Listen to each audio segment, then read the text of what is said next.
Cet enseignement s'intitule « Se former pour la mission ».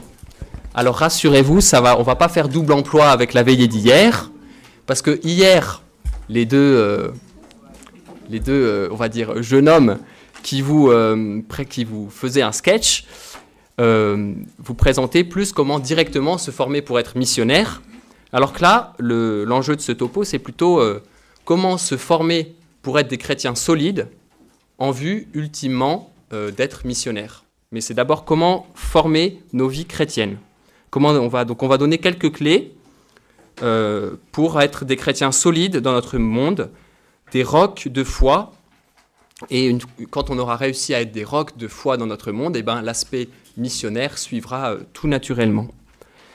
Alors, je ne sais pas si ça vous est déjà arrivé, une expérience que moi j'ai déjà faite, qui n'est pas très agréable, c'est vous rencontrez quelqu'un qui vous pose une question sur la foi, et vous, en vous-même, vous vous dites, j'ai tout ou pas mal d'éléments pour lui répondre, mais vous êtes incapable de savoir par quel morceau commencer, et du coup, vous vous retrouvez pas quoi savoir lui dire, voilà, et c'est embêtant, parce que c'est une âme qui a soif de Dieu, et vous ne savez pas quoi lui dire. Et moi, dans ces cas-là, je me dis, si seulement j'avais pris plus de soin à me former quand j'en ai eu l'occasion, j'aurais trouvé les mots pour exprimer la foi, que je sais être la vérité, mais que je n'ai pas su exprimer. Donc, c'est pour ça qu'on va voir un petit peu 3 axes qui sont importants pour notre formation. Alors, bien sûr, il y en a d'autres, mais ces 3-là sont importants. Donc, le premier, c'est la formation à la spiritualité et aux vertus. Le second, c'est apprendre à structurer sa pensée. Et le troisième, c'est se former sur la doctrine de notre foi. Alors, donc le premier axe, donc la formation à la spiritualité et aux vertus, donc il comprend 2 aspects. D'une part, la vie intérieure, et d'autre part, les vertus, comme le titre l'indique. Alors, donc par spiritualité, tout d'abord, il faut comprendre tout ce qui constitue notre attachement intime à Jésus. Et ce point vient en premier parce qu'il est le plus fondamental. La foi, ce n'est pas d'abord une affaire de connaissance, c'est une affaire de cœur, d'abord. Saint Paul déjà soulignait cette importance.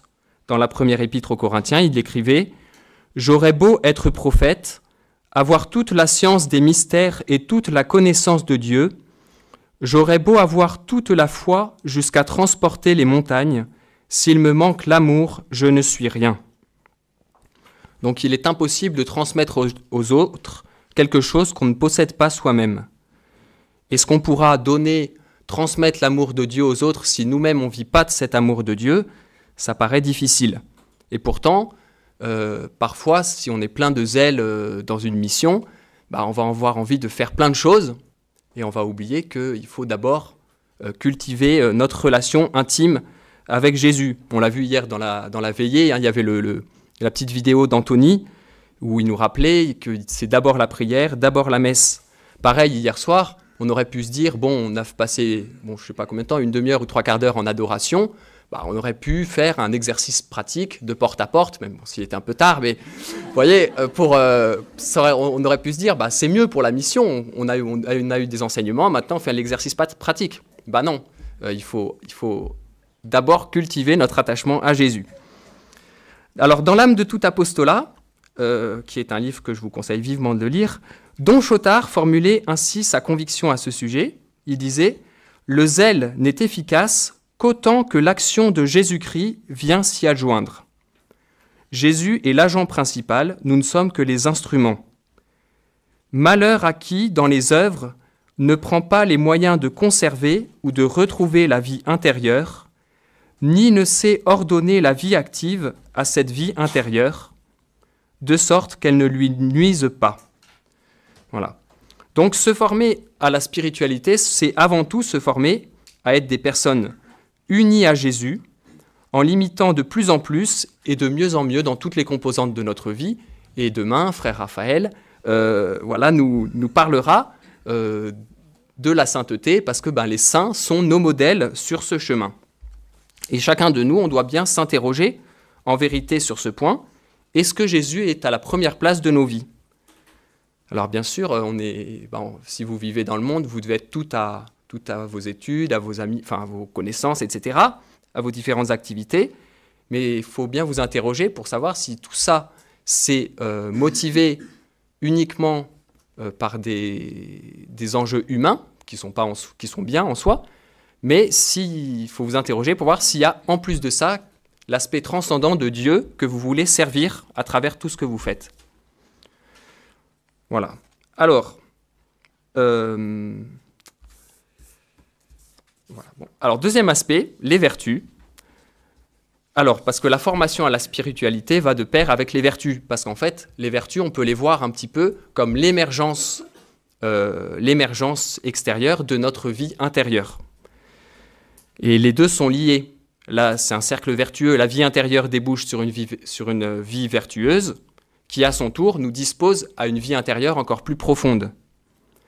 Alors, par vertu, il faut comprendre une disposition habituelle et ferme à faire le bien. C'est la définition que nous donne le catéchisme de l'Église catholique au numéro 1803. Cette disposition à la vertu est importante pour tout chrétien, donc pour chacun de nous, parce qu'elle instille en nous le bien qui vient de Dieu pour qu'il se diffuse dans tout notre être et toutes nos actions. Voilà. Et puis de plus, on en a déjà plusieurs fois parlé, c'est la question de l'unité de vie. Si on appelle nos concitoyens à vivre dans la rectitude de la foi et à agir en conformité à cette foi, nous-mêmes, on doit témoigner par l'exemple de nos vies. Et voilà, et puis on a besoin de se former là-dessus aussi sur les vertus parce que on se rend bien compte qu'on est pécheur et qu'on fait le mal qu'on ne voudrait pas faire et on ne fait pas le bien qu'on voudrait faire. Voilà, on est orgueilleux alors qu'on voudrait être humble, etc. On se met en colère, enfin bref, vous connaissez ça. Bon. Voilà. Alors le deuxième aspect, c'est apprendre à structurer sa pensée, le deuxième axe. Apprendre à structurer sa pensée. Donc ça, c'est très important. Bon, on a un petit peu abordé déjà ce sujet partiellement dans d'autres enseignements. C'est très important d'avoir une pensée structurée. Parce que d'une part, ça nous empêche de nous laisser influencer par toutes les contre-valeurs, tous les faux messages que les médias nous proposent à voir ou à entendre à longueur de journée. Et d'autre part, dans la mission, avoir une pensée bien structurée, ça nous aidera à déceler les failles dans les raisonnements qu'on nous oppose, mais aussi à pouvoir argumenter avec précision et clarté en faveur de la vérité. Donc il y a deux aspects à prendre en compte. D'une part, la méthode, donc comment réfléchir, comment apprendre à bien organiser notre pensée, et d'autre part, connaître, au moins dans les grandes lignes, certains schémas, si vous voulez, qui orientent la pensée des autres. Vous voyez, toutes les personnes qu'on entend dans les médias, etc., même ceux qu'on voit, qu'on croise à la fac, partout, qui ont parfois des pensées très dévoyées par rapport à la vérité, ils sont forcément plus ou moins influencés par des discours qu'eux-mêmes ont entendus, et les discours qu'ils ont entendus, eux-mêmes sont influencés par certains courants philosophiques, etc. Donc c'est bien d'avoir ne serait-ce qu'une petite idée de toutes ces influences pour mieux pouvoir répondre ou argumenter, etc. Donc le premier aspect de la structure de notre pensée, c'est la méthode. La méthode, c'est la colonne vertébrale de notre raisonnement. Si on ne sait pas comment bien raisonner, nos raisonnements, ils vont pas être très solides. Et après, c'est comme ça que on ne saura pas répondre à des questions, ou alors on va s'en mêler les pinceaux et ça ne fera pas grand-chose. On l'a déjà dit, mais dans de nombreux domaines aujourd'hui, quand il s'agit de défendre une idée, donc dans de nombreux domaines, y compris religieux malheureusement, le sentiment prime sur l'argument et l'émotion prime sur la raison. La plupart de nos contemporains, et nous-mêmes également malheureusement, succombent presque inévitablement. Ne pas succomber implique d'avoir préalablement appris à raisonner avec logique, c'est-à-dire avoir acquis une hauteur de vue habituelle qui nous préserve des écueils grossiers de la manipulation. Cette hauteur de vue nous permettra également d'aider ceux que nous rencontrons à mettre en évidence les erreurs dont ils sont les victimes. Alors, cet apprentissage de la réflexion, c'est 20% d'études environ et 80% de pratique. Je souris parce que je vous récite mon cours de logique. Voilà. Alors, donc c'est 80% de pratique. Donc il faut s'entraîner, mais en même temps, il ne faut pas trop se mettre une pression excessive, parce qu'après, au bout d'un moment, on ne vit plus. Vous voyez, si on se dit tout le temps, il faut que je me forme, on va acheter des bouquins sur la logique, sur comment réfléchir, on va y passer 5 heures par jour, et on va déprimer, et ce sera contre-productif. Donc il faut une juste mesure, voilà. Donc voilà, donc quand on est face, par exemple, à un discours, ou quand on lit un livre, ou voilà, ou toute chose, il faut essayer de faire l'effort de ne pas ingurgiter tout ce qu'on lit ou entend comme un consommateur passif, parce que nous, on est dans une société où c'est la consommation tout le temps, donc pareil, on consomme, voilà, on a une attitude de consommateur. Alors que, non, il ne faut pas faire ça, il faut toujours essayer d'impliquer notre intelligence, même si c'est un peu plus fatigant, évidemment, pour bien scruter ses contenus. Pourquoi l'auteur écrit ceci? Qu'est-ce qu'il défend comme thèse? Comment il présente ses arguments? Est-ce qu'il définit les termes qu'il emploie ou est-ce qu'il reste dans le flou?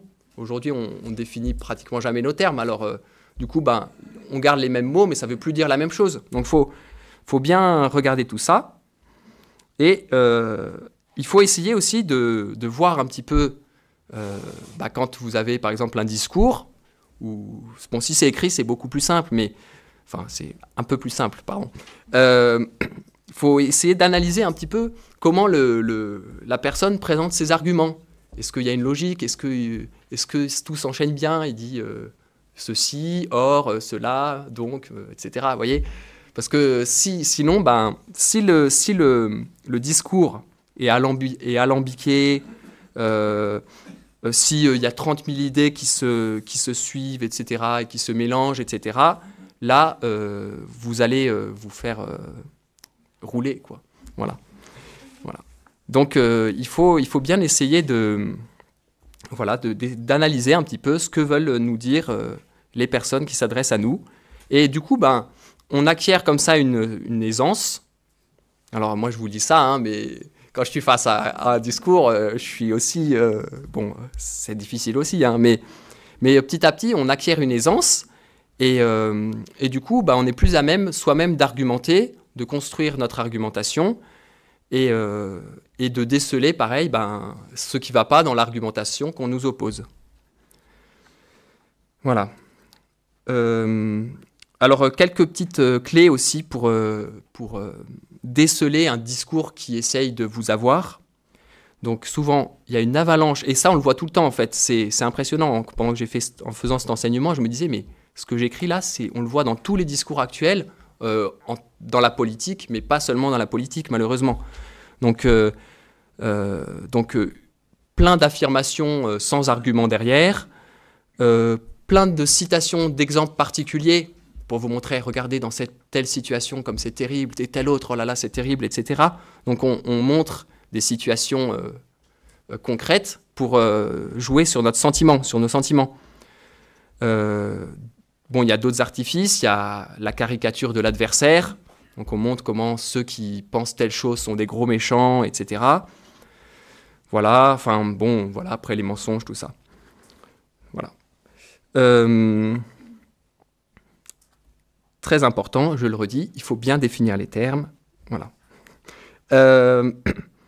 Donc ça, je ne dis pas trop parce que ça rejoint ce que frère Clément Marie vous disait tout à l'heure, hein, quand il disait que, bon, par exemple, sur la vérité, que maintenant, tout est fluctuant. On continue de parler en apparence des mêmes choses, mais en fait, ce qu'on met derrière, c'est fluctuant. C'est pour ça qu'il faut bien définir les termes, pour savoir de quoi on parle. Alors, je vous donne un exemple de manipulation un petit peu qui joue un peu sur nos sentiments. Frère Clément Marie vous en a donné, je vous en donne un autre. C'est Jean-Louis Touraine, donc promoteur de la PMA pour toutes, qui l'a dit dans l'émission « Ça vous regarde » le 4 octobre 2019. Alors, il a dit... donc pour persuader ses auditeurs sur les bienfaits de la PMA, il a dit « Tous ensemble, les enfants nés de la PMA sont statistiquement plutôt mieux que les autres parce qu'ils ont été tellement attendus qu'ils reçoivent une dose d'amour et d'attention qui est plus importante. » Vous voyez, alors on a tellement l'habitude d'ingurgiter que là on se dit « Mais oui, c'est génial la PMA, il faut aller là-dedans, quoi. » Voilà. Non, c'est pas vrai. Hein. Bon. Voilà, donc encore une fois, il faut faire feu de tout bois pour se former dans ce domaine, sans s'effrayer, voilà. Posément, faire des petites analyses par-ci, par-là, et puis petit à petit, bah, ça vient. Alors le deuxième aspect sur l'apprentissage de la structure, enfin, de l'art de structurer notre pensée, c'est la connaissance de la pensée des autres et de l'histoire de la pensée. Alors rassurez-vous, je ne suis pas un grand spécialiste, mais j'essaye quand même de vous dire 2-3 trucs. Donc cet aspect est important parce que, donc, comme je vous l'ai dit, hein, les idées qui sont développées de nos jours, tant sur le plan moral que sur le plan religieux, s'enracinent dans des schémas types de pensée. Donc pouvoir situer l'origine de ces schémas permet de saisir l'esprit sous-jacent de tel ou tel propos. Alors là encore, si on n'est pas obligé d'ouvrir 15 livres de philosophie dès qu'on sera rentré chez nous, etc. Ce qu'il faut, c'est avoir plus une ouverture d'esprit pour être attentif dès qu'on a l'occasion de se cultiver un peu sur tel ou tel domaine, de ne pas passer à côté de l'occasion. Donc il y a certains noms de philosophes qui sont à connaître parce qu'ils ont beaucoup influencé la pensée d'aujourd'hui. Donc je donne quelques exemples. Donc il y a Kant au XVIIIe siècle qui réfléchit, donc tout son système se cale par rapport à la notion de devoir. Il met la recherche du bonheur de côté parce qu'il estime que cette recherche de bonheur est forcément intéressée et que du coup c'est vicié parce qu'il y a un intérêt derrière. Et Kant aussi, il soutient la primauté des constructions des intelligences sur le réel et sur l'expérience. Donc primauté des constructions de l'intelligence. Et du coup, c'est très dangereux en fait, parce que l'expérience concrète devient secondaire. Et donc Kant initie un tournant philosophique qui va avoir une très forte répercussion. Ensuite, il y a Auguste Comte, qui a vécu à cheval sur le 18e, 19e siècle. Lui, il a développé un courant positiviste qui oppose les sciences exactes à la métaphysique. Donc en gros, Dieu n'a plus son mot à dire, la science peut tout dire. Il y a aussi Nietzsche, donc lui il est du 19e. Nietzsche, il prêche le surhomme et il accuse le christianisme d'avoir avili l'homme en exaltant l'humilité et la faiblesse. Voilà. Donc pareil, hein, sa pensée est très présente aujourd'hui. Donc Freud, donc bon, il n'est pas forcément philosophe, je ne sais pas s'il est plus sur la psychologie ou voilà.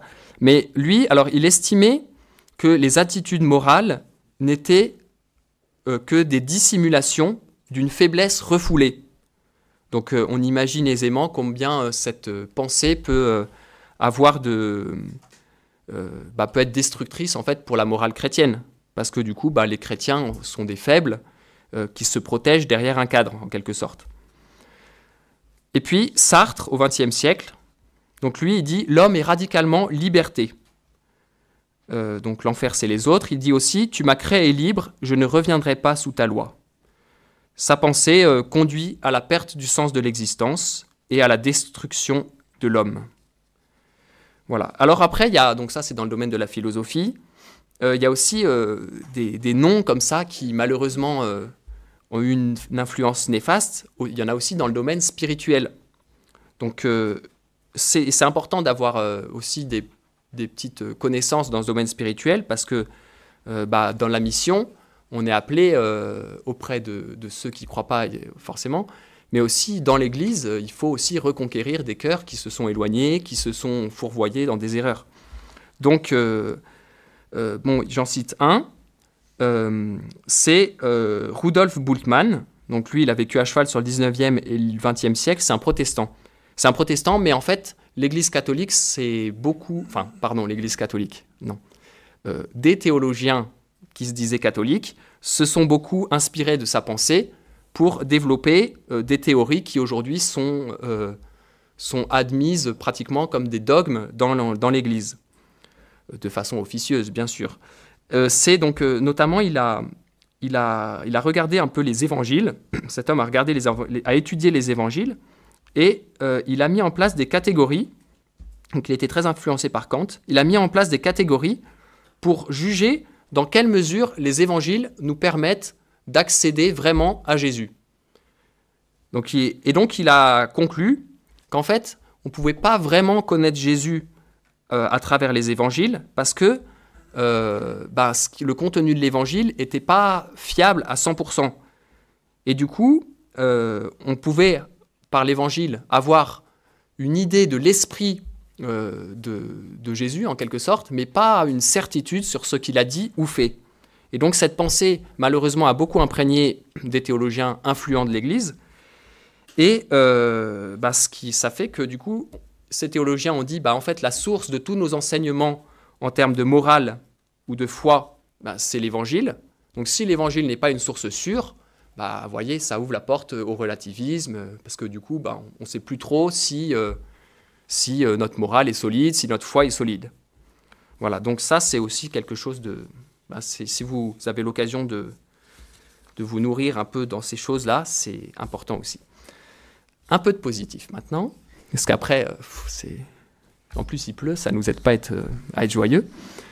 Donc un peu de positif. Nous, on essaye d'être motivés, on est chrétiens, on essaye d'être motivés, et on veut suivre des modèles qui nous précèdent sur le chemin de la vérité. Alors il y a eu Jésus, et puis suite à Jésus, au long des siècles, il y a eu des grands témoins de la vérité. Alors là, je vais vous en citer 3 qui sont récents, qui nous donnent justement cet exemple de hauteur de vue directement inspiré de l'Évangile. Alors le premier, c'est Jean-Paul II, qui est un monument de sainteté. Il a aussi été un monument de culture et d'ouverture au monde, dans le but de le tirer inlassablement vers le haut. Alors Jean-Paul II a écrit une quantité de livres, de discours, etc., dans lesquels il s'est toujours exprimé avec conviction et compétence sur des thèmes très divers, en débordant largement le seul thème de la foi. Il était convaincu que c'était cette parole qu'il adressait au monde entier, c'était une part importante de sa mission de pasteur des âmes. Et donc il a abordé d'innombrables sujets, il a parlé donc pas que sur la foi, sur la guerre, sur l'Europe, la famine, l'euthanasie, le terrorisme, l'homme, l'écologie, etc. Si vous voulez une petite idée de tout ça, alors évidemment il y a Internet, mais sinon en termes de livres, vous pourrez regarder Au-delà de la peur. C'est un recueil de courts extraits d'interventions de Jean-Paul II, aussi bien des encycliques que des discours, un peu de tout, sur tout le panel de thèmes qu'il a abordés. Voilà. Le second grand témoin, c'est Benoît XVI. Alors, on vous en a déjà parlé, c'est parce que c'est un grand témoin, forcément, on en parle beaucoup. Donc, pape émérite qui a axé son pontificat sur la vérité, si jamais vous ne l'aviez pas encore compris. Voilà. Alors, la puissance de sa réflexion est exceptionnelle, au point qu'il a su pousser très loin ses très solides exposés sur la vérité qu'est Dieu, tout en garantissant l'accès à un grand public non érudit. Alors certains de ces écrits sont un peu compliqués, mais il y en a certains qui sont assez accessibles. J'en cite 2 que vous pourrez lire avec beaucoup de profit. C'est Entretien sur la foi et Lumière du monde. Dans ces 2 livres, Benoît XVI, en fait, ces 2 livres sont présentés sous forme d'un dialogue entre un journaliste et Benoît XVI. Donc le premier, Entretien sur la foi, a été écrit en fait quand il était encore cardinal, et Lumière du monde a été écrit quand il était pape. Et c'est présenté dans un langage très accessible à tout le monde, quoi. Et donc là-dedans, il revient sur des thèmes fondamentaux, sans détour et sans aucune faiblesse. Donc il aborde l'homme, la question de l'homme, la portée du Concile Vatican II, la catéchèse, la morale, la liturgie, la place des femmes dans l'Église, l'étude de la Bible, les fins dernières, l'inculturation, les religions, les défis éthiques, tout ça. Plein de choses comme ça qu'il aborde d'une façon très claire et très vraie. Donc ces livres coûtent 20 € environ, chacun. Voilà. Donc Jérôme le Jeune, troisième témoin. Donc on en a aussi déjà parlé, c'est un pionnier de la génétique moderne qui s'est fait le porte-parole de la beauté de la vie humaine, en particulier à travers ses recherches sur la trisomie 21. Et c'est un beau témoin parce que justement, en lui, la science et la foi, on voit que c'est pas un homme d'église, donc c'est intéressant d'avoir un témoin comme ça qui n'est pas un homme d'église. Mais en lui, on voit que la science et la foi sont très intimement liées et en fait se nourrissent mutuellement. se nourrissent mutuellement pour servir l'amour et la défense de la vie. Et la découverte de sa vie est passionnante et est un modèle pour chacun de nous. Voilà, donc un livre que vous pouvez lire aussi si vous voulez. Jérôme Lejeune, La liberté du savant. C'est un livre très bien, que je n'ai pas encore lu, mais que je vais bientôt lire. Voilà. Voilà, alors donc on a vu les 2 premiers axes de formation, la formation à la spiritualité, la formation à l'art de construire notre pensée, et le 3e axe, c'est la formation à la doctrine de notre foi. Alors, 2 aspects dans cette 3e partie. Donc, premier aspect, pourquoi se former sur la doctrine?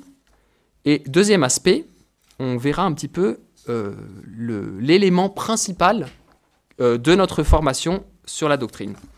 Alors, pourquoi se former sur la doctrine? Alors déjà, qu'est-ce que la doctrine? C'est l'ensemble de ce que nous devons savoir pour vivre fidèlement notre vie de chrétien, c'est-à-dire d'une part le contenu de notre foi, et d'autre part l'ensemble des grands principes moraux qui en découlent et qui doivent être observés dans nos vies. Ainsi, par sa doctrine, mais aussi par sa vie et par son culte, l'Église perpétue et transmet à chaque génération tout ce qu'elle est elle-même et tout ce qu'elle croit. Alors cette affirmation, elle est dans un des premiers paragraphes du catéchisme de l'Église catholique. Et elle montre, cette petite citation montre l'importance que l'Église accorde à la formation doctrinale pour tous les chrétiens. Au moment d'ouvrir l'année de la foi en 2011, Benoît XVI écrivait « Comme on peut l'observer, la connaissance des contenus de foi est essentielle pour donner son propre assentiment, c'est-à-dire pour adhérer pleinement avec l'intelligence et la volonté à tout ce qui est proposé par l'Église. La connaissance de la foi introduit à la totalité du mystère de salut révélé par Dieu. L'assentiment qui est prêté implique donc que, quand on croit, on accepte librement tout le mystère de la foi, parce que Dieu lui-même qui se révèle et permet de connaître son mystère d'amour est garant de sa vérité. Voilà. Alors la redécouverte, donc on le voit, la redécouverte et l'étude de notre foi est nécessaire pour acquérir la certitude dans notre vie de foi, à l'heure où l'esprit du monde menace en fait chacun de nous de nous faire chanceler dans notre foi. Parce que personne n'est à l'abri d'incertitudes, de doutes, etc. D'où l'importance d'être bien formé. Surtout, en plus, aujourd'hui, où des vérités qui ont été reconnues et fermement établies par le magistère sont remises en cause, voilà, par des personnes qui jouissent d'une certaine autorité. Alors, autre point de vue, donc toujours sur la question de pourquoi se former à la doctrine, donc plus directement missionnaire, Benoît XVI rappelait aussi que nous ne pouvons pas oublier que de très nombreuses personnes, bien que ne connaissant pas ou ne reconnaissant pas encore le don de la foi, sont dans la recherche sincère du sens ultime de leur vie et de la vérité définitive sur leur existence et sur le monde.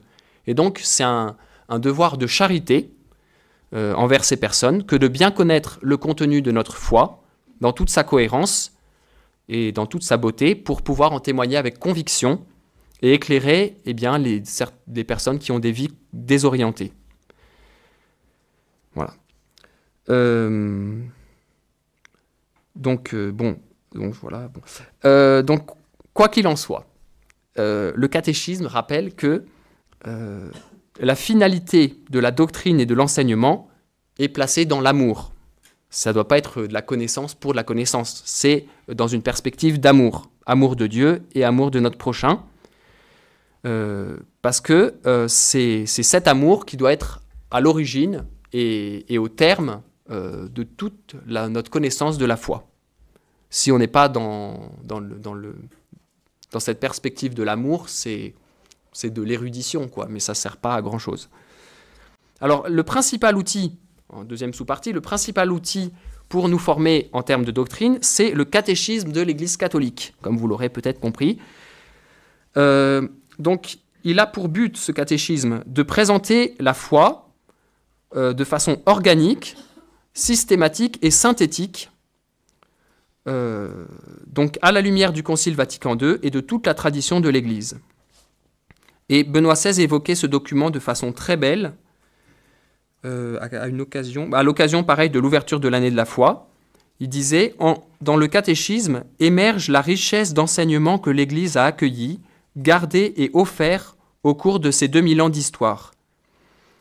Ce catéchisme offre une mémoire permanente des nombreuses façons dans lesquelles l'Église a médité sur la foi et produit un progrès dans la doctrine pour donner certitude aux croyants dans leur vie de foi. » Et puis, bon, Benoît XVI poursuit, mais je raccourcis un peu, hein, mais il poursuit en expliquant bien, et c'est très beau aussi, comment, page après page, on découvre que tout ce qui est présenté, ce n'est pas simplement une théorie, mais c'est la rencontre avec une personne qui vit dans l'Église. Et puis, il montre après combien toutes les grandes parties du catéchisme sont articulées entre elles et nous permettent de connaître Jésus et de vivre une union intime avec lui. Voilà, et combien c'est important de bien connaître le contenu du catéchisme pour bien pouvoir vivre justement cette union avec Jésus. Donc, le catéchisme, bon, évidemment, peut avoir, si vous le prenez et que vous le feuilletez comme ça peut avoir un certain aspect aride, voyez.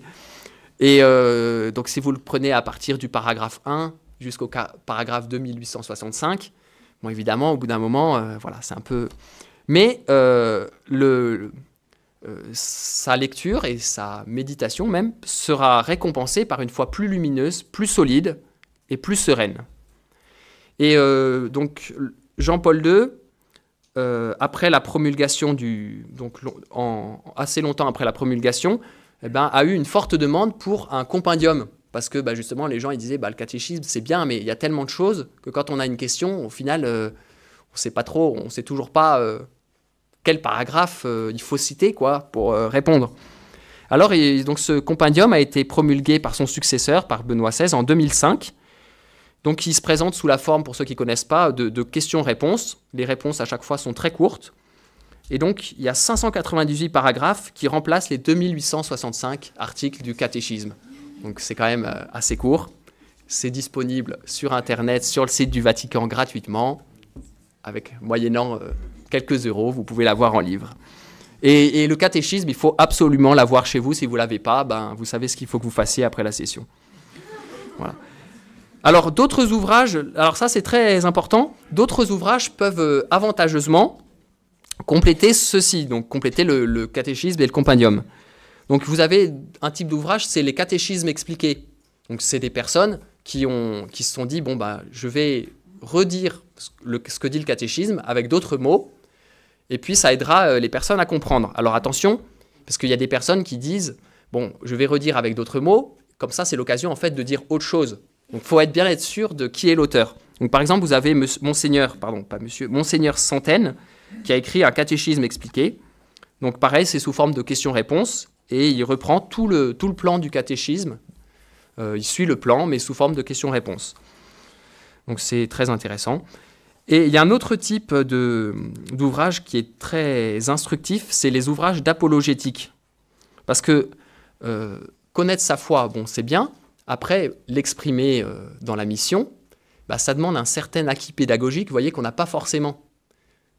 Voilà, c'est bien de connaître des choses, mais si on ne sait pas l'exprimer, voilà, c'est un problème.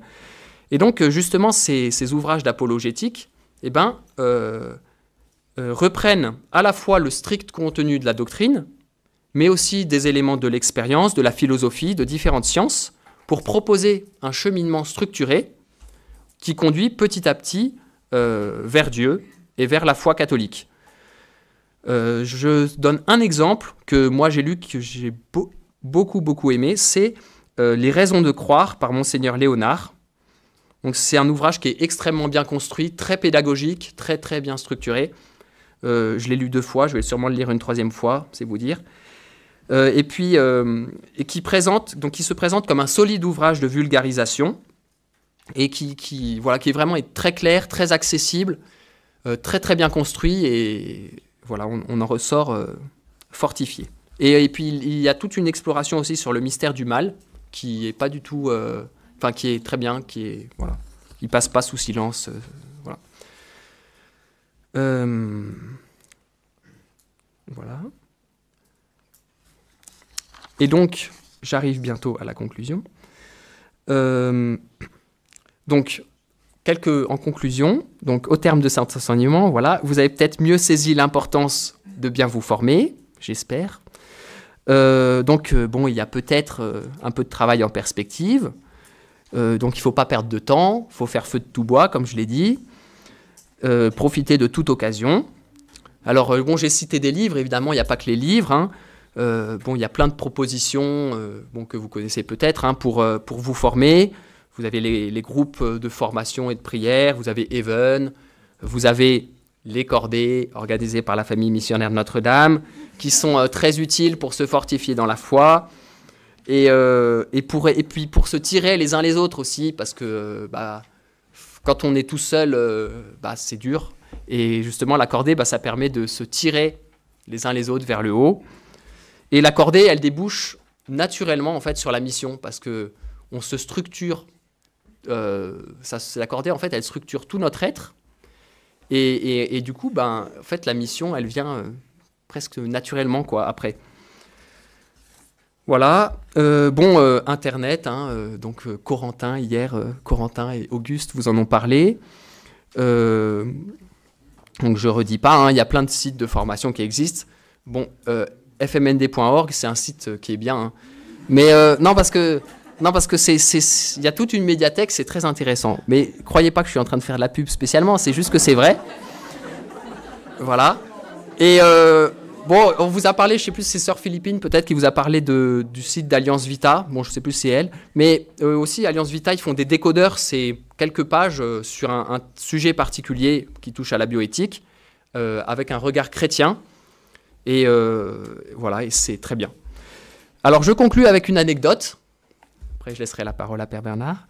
Je conclus avec une anecdote. Donc, c'est sur Jérôme Lejeune pour voir un petit peu les fruits d'une solide formation. Donc, c'est rapporté dans le livre que je vous ai cité tout à l'heure. Donc, il y avait des parents un peu déboussolés qui sont allés voir Jérôme Lejeune avec leur fils. C'était un bébé qui était trisomique, qui était né il n'y a pas longtemps. Alors, ils s'attendaient à trouver un vieux professeur hautain, etc., dans son bureau. Et en fait, ils ont trouvé un homme très chaleureux, très aimable, etc., qui tout de suite est entré dans une complicité avec leur enfant. Et plein de bonté, il leur a demandé comment s'appelait leur enfant. Donc, ils ont dit que c'était Paul. Et la maman, après coup, devant la bonté qui émanait de ce professeur, a dit qu'elle a pris conscience qu'elle n'avait pas seulement un handicapé, mais qu'elle avait un fils. Et elle a dit, c'est la première fois que je vois quelqu'un qui regarde mon fils avec tant d'amour. Grâce à ce regard, je viens de comprendre que la vie de mon fils a du prix et que mon Paul a besoin de moi. Et après 30 minutes de consultation, en sortant de la clinique, les parents tombent d'accord. C'est incroyable, il n'a rien dit de particulier, mais tout a changé. Nous sommes plus forts à présent, nos peurs ont disparu, nous avons le cœur léger. Derrière cette attitude de Jérôme Lejeune, qui a bouleversé ses parents, se cache une foi profonde, solide et un grand amour. Alors bon courage pour faire de même.